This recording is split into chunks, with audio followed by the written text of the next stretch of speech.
situation along the line of actual control, I would say, remains stable, but is sensitive. Our talks and dialogue, both at the military level as well as at the diplomatic level, continue with the adversary. Our deployment remains robust as well as balanced, and we are also maintaining adequate reserves in all these sectors that you talk of to be able to deal with any contingency. We are also working alongside other government agencies, the local administration and the local population to make sure that our preparedness levels along the LAC always remain high. Major areas of focus of the government in the last few years has been indigenization and achieving Atmanirbharta in defense sector especially. What are the steps that have been taken by the Indian Army to promote Atmanirbharta and indigenization in the armed forces, sir? Thank you, Ajit, for giving me this opportunity to interact with you. One of the important lessons from the pandemic and the ongoing Russia-Ukraine conflict is the need for us to become self-reliant and reduce our import dependency in defense equipment to near zero.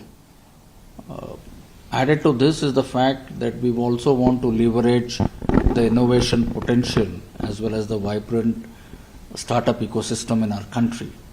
Now, with this in view, we are laying emphasis on Atmanirbharta in defense production. And if I may, I feel there are 4 essential building blocks to develop a military industrial technology ecosystem. And these are resource allocation.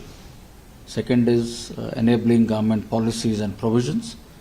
Third is a viable market, and fourth is competition. Which has been talked about a lot in the recent past, and there's a lot of interest in it. Right. So the Army Design Bureau, as I mentioned, is central to our modernization and indigenize efforts.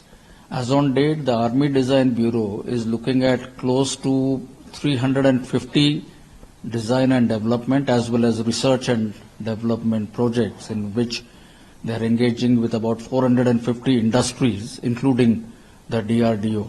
And in terms of the cost, it comes to about 1.8 lakh crores.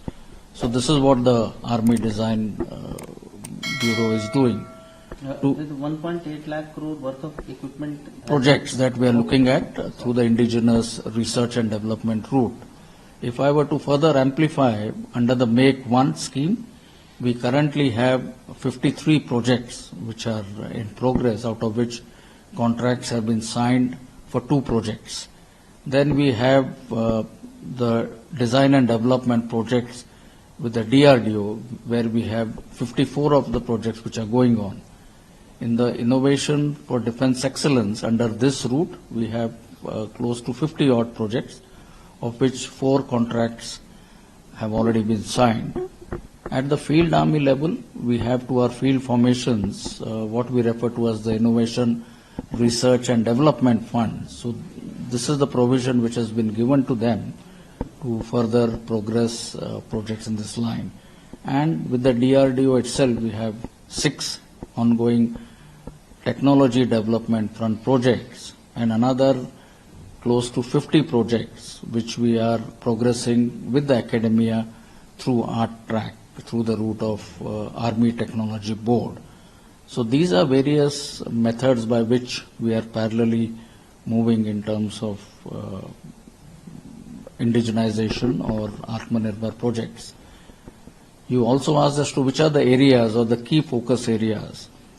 If I were to say in terms of infantry, we are looking at better weapon system, individual weapon system, better sights, better protections in terms of bulletproof jackets, bulletproof patkas for our soldiers. For the artillery, we are looking at more accurate, precise and long-range rockets. I can give you examples of Pinaka, wherein we are looking at better ammunition and armament for the Pinaka rocket systems. In the armored or for the tanks, we are looking at better night enablement, better protection for our tanks. Likewise, for the artillery, we are moving towards mediumization or 100% mediumization of our RT systems. In the field of Army aviation, we have the light combat helicopter, 6 of which are already been inducted. We have the light utility helicopters, which will replace our Chetak Cheetah fleet in due course. And lastly, for Army Air Defense, we already have contracts for 2 Akash regiments and 2 MRSAM regiments, besides the Akash Tir software. The emergency procurement provision, which were granted to us, we've been able to utilize this to further the Atmanirbhar initiative, wherein in the last EP4 tranche, we were able to conclude 86 contracts worth about 12,000 crores. And last year, out of 86 contracts for which we have obtained AON, all of them are indigenous. So in a way, for the Army, near 100% of our procurements in the last year and in the future are going to be through the indigenous route. Tank project. Can you tell us the status of the project, sir, and how important is it to the Indian Army, sir? So light tank, as the name suggests, is a tank which we are looking for employment in our high altitudes areas and mountains. We had the AON, or acceptance of necessity, granted to us about a year back for a total of tanks, out of which 59 are through the design and development route, which the DRDO is pursuing, and the balance 295 are through the Make One route. Now, in response to our interest which we had put out, there are close to 6 to 7 indigenous defense industries who have expressed their interest. We are now processing them so that we narrow down to 2 development partners, and then we will issue project sanction orders to them. And thereafter, I reckon within a period of 30 months, we will have the light tank which will be fielded for trials. And this would be followed by the light tank? Sorry. Yes, for the FRCV, we still have to get the AON, but all our basic homework, spade work is ready, and we shall soon be projecting it for approval, or in principle approval of the government for production. Sir, last couple of years we have been seeing a lot of innovators coming up in the Army. Earlier it was a few officers, now we are seeing men, JCOs, officers, everybody is contributing towards innovation. How is it being done, and sir, how important is it for the Army? You ask a very important question. Our defense innovation ecosystem comprises the experiential knowledge of our officers, JCOs, other ranks who are actually using the equipment in field. Then you have our academic experts who work in our Category A training establishments who also contribute towards this. And thirdly, we have the civil defense workforce who work in our workshops and in our manufacturing units. So through these 3 routes, we want to leverage the innovation potential. Now, once we have identified the need, and once these proposals have come up through these 3 routes, it is the Army Design Bureau thereafter which does a technology and the operational necessity kind of a check. We identify as to which are the projects which have potential and which need to be taken forward. Very recently, we have collaborated with IIT Delhi, you would remember, and we have got into an MOU with them, with their organization called Foundation for Innovation and Technology Transfer.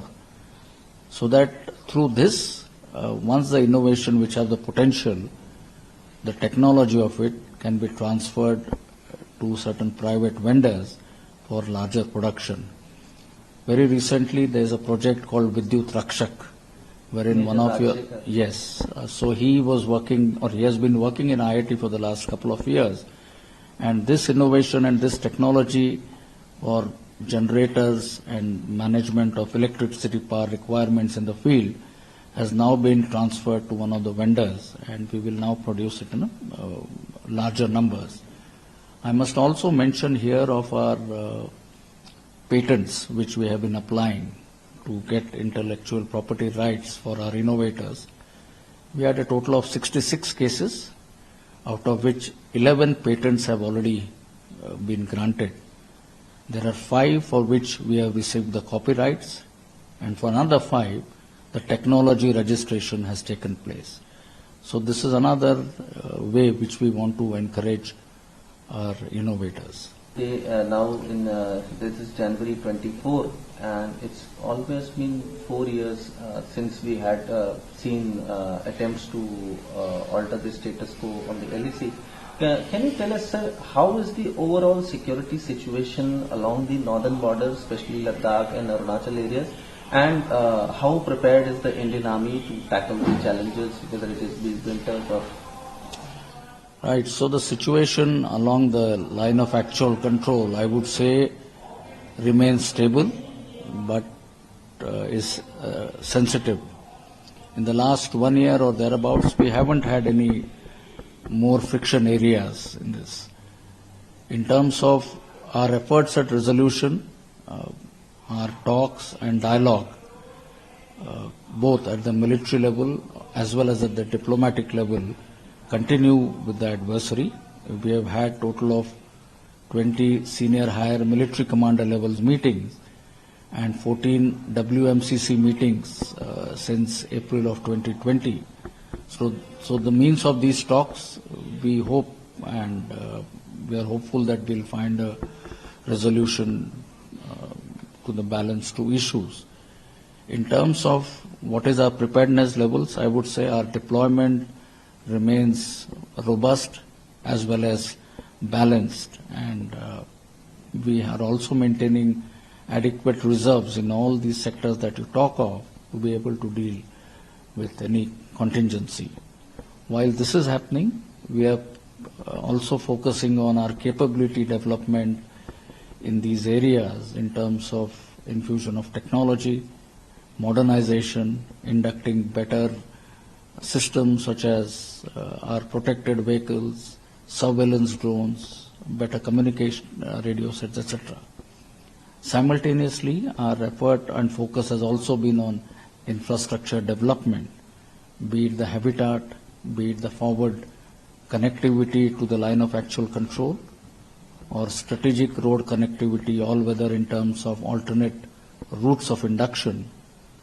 It also includes extending power supply to our forward troops, improving communication in terms of 5G communication to our troops deployed in forward areas. We are also working alongside other government agencies, the local administration and the local population to make sure that our preparedness levels along the LAC always remain high. Sir, since we have you have already talked in LAC, can you tell us about the made in India weapon systems which have been deployed on the forward areas? Sir? Because we have seen that during one of our visits, and we felt very happy to see troops using those weapons. So I mentioned to you about our infantry protected mobility vehicles or protected vehicles, wheeled vehicles, which give you both protection as well as high mobility to deal with any such situation.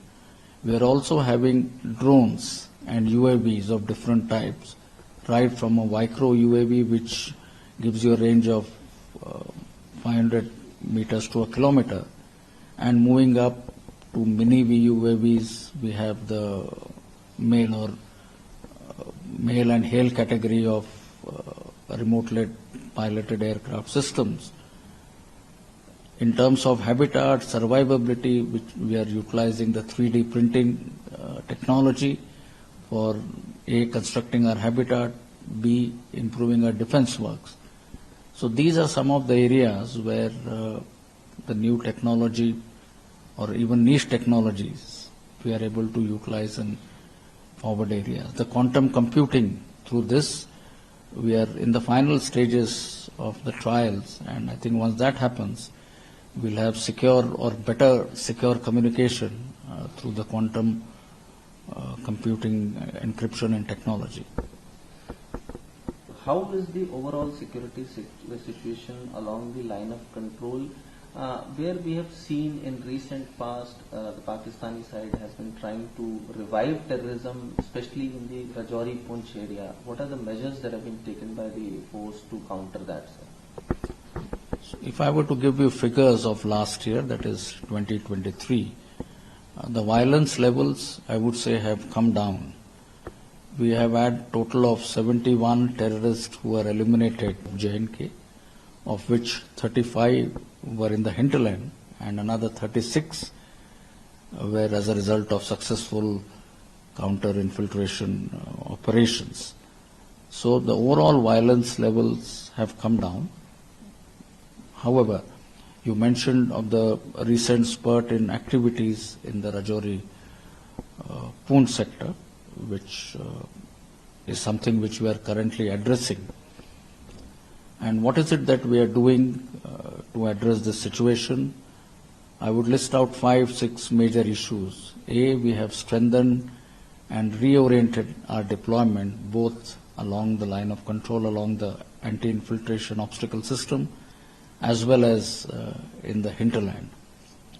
B, we are further improving our intelligence gathering in concert with the police, in concert with other agencies, as well as improving the TechInt or the technological intelligence capability. The synergy between all the agencies that are operating there, including the local police, the other CFPFs, that is something which is again being paid attention to. We are trying to use technology in a more meaningful and an effective way to again counter the designs in these areas. So I would say that our operations to counter terrorists both along the LC as well as in the hinterland will continue in a relentless manner, and I am very confident that in due course we will be able to address this issue effectively.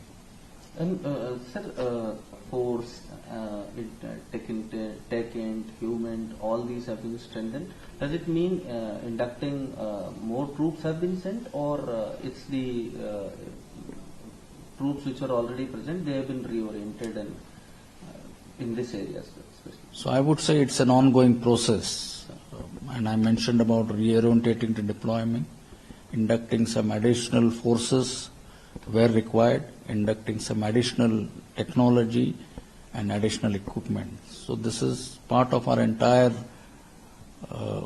activities that we are presently undertaking. Sir, lastly, I want to ask priorities as the Chief of Army Staff in this year 2024, and how would you like to see the Army shaping up in this year, sir? So the top of the list is to maintain very high levels of operational preparedness, be it along the LAC or the LC, as also in other areas where we are currently committed, such as in internal security situations in other parts of the country. So that remains our topmost priority. You would recall last year we had laid down a framework for transformation of the Indian Army, and wherein I had defined 5 distinct pillars of or areas where we will focus on. I am happy to say that we have made good progress under all these 5 pillars or domains. We need to continue work on these with the same momentum. There is a lot of positivity, ownership by commanders at all levels for all the transformation initiatives. So this is something which we will continue to progress. This year we are following as the year for technology absorption. So this is one area where we are now going to be consolidating. So besides inducting new technology, new equipment, we also need to work out operational philosophies, concepts for their employment, the tactics, techniques, procedures, as well as the maintenance support. So this is going to be one of our focus areas. So while these two things are happening, our continuing efforts towards capability development through Atmanirbharta will continue to get the same focus, attention, and impetus. Besides, in terms of our defense cooperation activities with other countries, we wish to further enhance the scope and extent of these activities.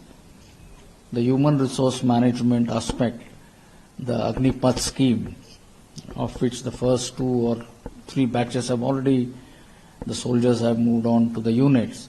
So this is something, their assimilation, their integration, and their management is an area which we'll have to continuously focus on, and which we are currently doing. And lastly, our effort to engage with other departments, agencies of the government in support of all our initiatives is something which we will continue to lay emphasis on as we move forward.